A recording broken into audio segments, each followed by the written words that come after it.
Have you ever wondered how some people can stay composed regardless of what life throws at them? Or maybe there's certain situations that elicit strong negative emotional reactions and others don't? Well, that is emotion regulation at work, and that's what we're going to talk about today. Hi, I'm Dr. Julie, a psychologist and relationship coach, and I am going to go over what emotion regulation is and how you can do a better job at it so that you can respond to situations based on your values and goals and not whatever random emotion comes up in the moment. There are three main strategies for regulating our emotions. There is attention, appraisal, and behavior regulation. So let me do a deep dive into each one of those. And we'll start with attention. Now, attention involves where we focus our mental energy. And we all know what it's like to get distracted or have something grab our attention. It turns out that it's not just your phone that will grab your attention, your emotions can grab your attention too.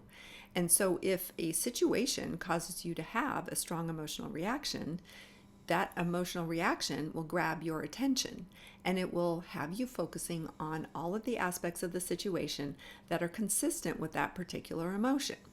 So if your emotional reaction is anger, you're going to focus on all the things about the situation that make you angry or frustrated or something like that.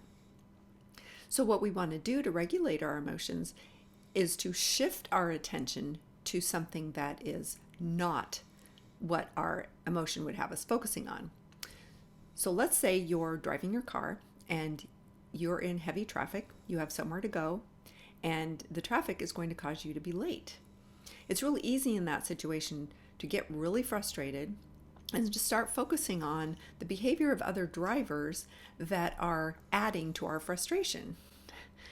However, if in that situation you shift your attention to, let's say looking for a car that you might want to buy in the future, or that there's a bird flying out the window, or maybe you can turn your attention to a song on the radio or something that isn't having you focus on traffic, then your mood can calm down. And in that way, you can start to regulate your emotional reaction in that situation. Okay, the second thing is appraisal. Now, appraisal refers to how we interpret the situation that just happened, the things we think about the thing that just happened. And by shifting how we appraise the situation, we can shift our emotional reaction to the situation. Now, let's say you are at work, you've been working on a document for quite some time, and one of your coworkers gives you some feedback suggesting a change to the document. You could take this one of two ways. You could say to yourself, oh, they're criticizing me, they don't think I've done a good job, and you would feel really bad about that. Maybe you would feel ashamed or guilty. Maybe you would worry that this might mean you're going to lose your job. See how things got blown up out of proportion here? The other way to look at it is, they're giving me some feedback that will help me improve the document, and then maybe my boss will give me a promotion. So we can go to the extreme on the other side too. But it depends on how you think about the feedback. Is the feedback highlighting what a bad job you did, or is the feedback highlighting ways you can improve so that you can do even better in the future?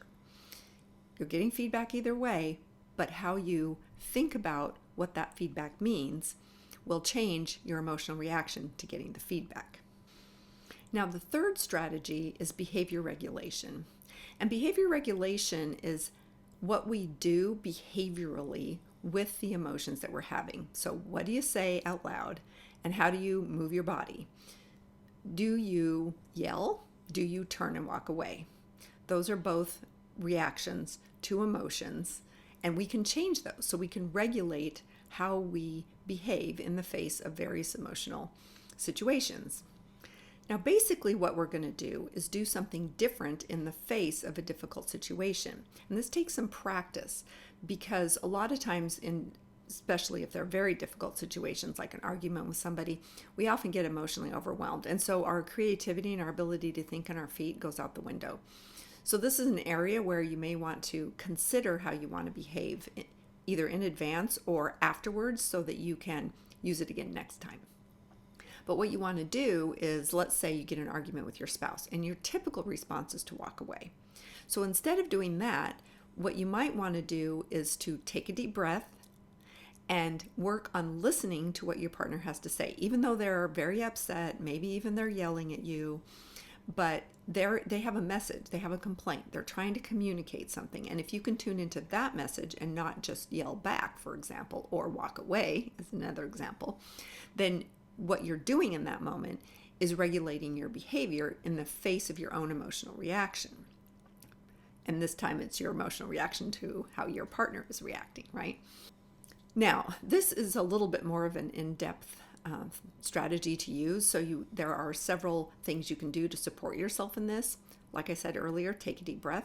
But you can also reflect on how situations have gone in the past, do some journaling, maybe take a walk, think about it, talk to a friend. Those kinds of things can really help you figure out what you might do differently in the future. Another thing you can do is just work on managing your own nervous system, and things like exercise and meditation are going to help you in that aspect, so that it makes it easier to take that breath in the moment. Okay, so when you are working on regulating your emotions, it's really good to be able to communicate in a calm way what you want to say or do differently. And for that, I have a really great communication guide. The title is Saying It Right, Your Guide to Confident Communication, and you can get that guide free. The link to the guide is down in the description.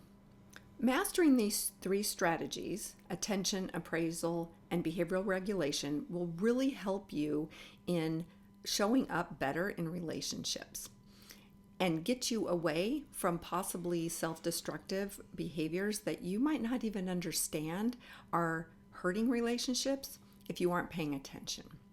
Emotion regulation is a skill. You can get better at it. You just have to practice. So let's work on our emotion regulation skills. Tell me what you're going to do to regulate your emotions better in the future in the comments. I look forward to hearing what you have to say.